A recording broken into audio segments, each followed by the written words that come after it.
हाँ जी, आज लंबी बात नहीं है, मुख्तसर बात है।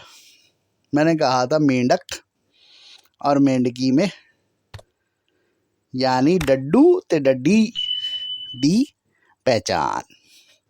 मेल फ्रॉक कौन सा, फीमेल फ्रॉक कौन सी, ये मैंने पहले बता दिया। साइज से आप अंदाज़ा नहीं कर सकते। एक हो सकता है डाइटिंग कर रहा हो, दूसरा पिज़्ज़े खा रहा हो।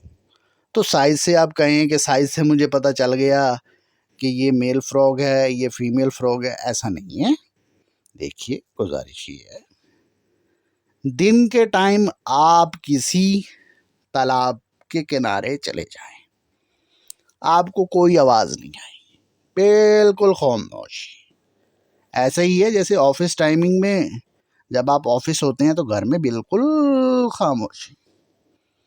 लेकिन जैसे ही मगरिब का वक्त होगा तो दो किस्म की आवाज़ें आना शुरू हो जाएंगी। एक आवाज़ वो है जो बार बार बार बार बार बार बार बार आ रही है, समझ जाएंगे। ये जो बार बार बार बार आवाज़ आ रही है, ये किसकी है? और जो थोड़े थोड़े वक्फे के बाद आवाज़ आ रही है, ये किसकी है? अब इतना मेरे ख्याल में इशारा वैसे काफ़ी था। ये जो बार बार आवाज़ है, ये मेरे भाई इसको मेंढकी या डड्डी कहते हैं।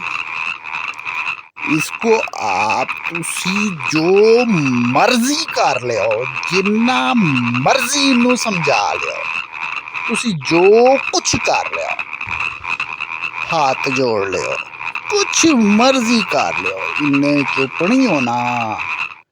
ये बोलती रहेगी। इसको आप चुप नहीं करा सकते भाई। तो समझ जाइए, जो ज़्यादा आवाज़ बार बार आ रही है वो किसकी है?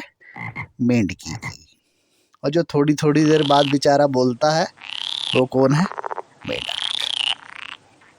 तो ये जो तारीफ है, ये एक शख्स की तकरीबन 70 से 80 साल की रियाजत है। उस बंदे ने ये पहचान मुझे बताई है, जो मैं आपको 1 मिनट के अंदर आपको गिफ्ट कर रहा हूँ। देखिए, जब भी सुनिए तो फ़ौरन पहचान लीजिए कि आप मेंढक की आवाज़ सुन रहे हैं या मेंढकी की।